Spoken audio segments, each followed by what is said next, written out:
Section 3. You will hear a conversation between a counsellor and a student named John. First, you have some time to look at questions 21 to 25.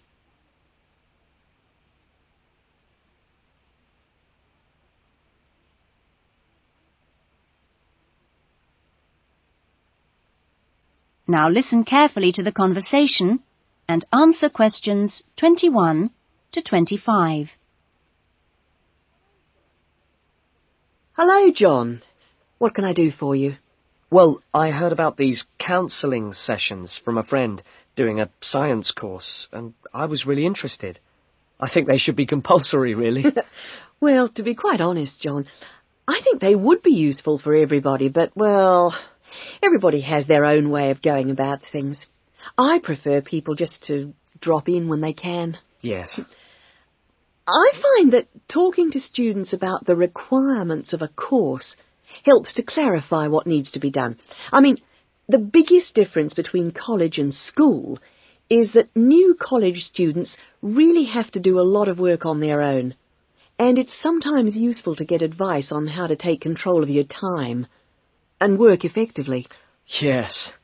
I mean, it seems like a very light workload until assignment time comes, and then I seem to be working all night sometimes. I'm not the only one. It's ridiculous. The resource centre is very good, but it closes so early. It's in the library, and so you think you could use it more. It's a real problem for me. Well, you're certainly not the only person in that position, as I'm sure you've found. It really comes down to using every available hour in a systematic way. If you do this with a plan, then you'll find that you still have time for yourself and your hobbies as well. Yeah. I've heard from Thomas that you made him a sort of plan like this, and he's going away for the weekend with all his work handed in, whereas I haven't even started. I need to find out a few more things about you first. I'll give you this form to fill in about your lectures and things before you leave. You now have some time to look at questions 26 to 30.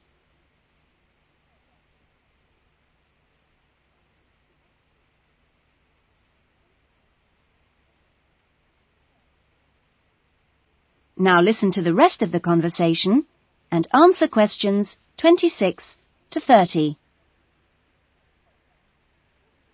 Now, what are your main problems?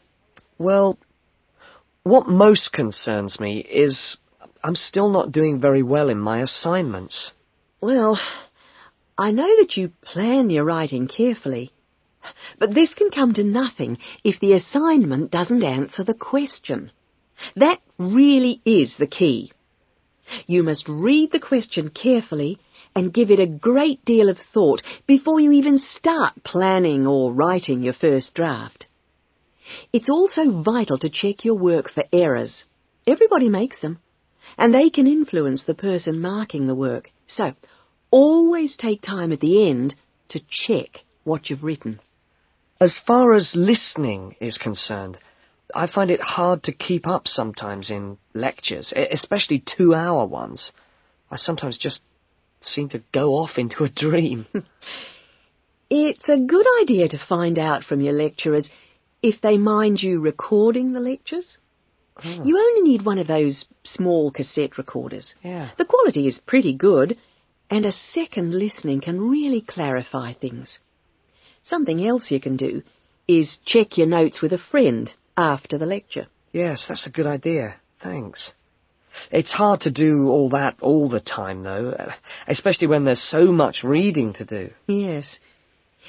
It's important, though, not to confine yourself to reading on your subject. You should also read things of general interest that appeal to you. You know, novels, newspapers, that kind of thing. Do you have a good dictionary? Not really. I've never bothered with one. It would probably be a good idea to get one. Dictionaries aren't expensive, and they can help a lot. Also, you can underline or highlight new words, and then you've got a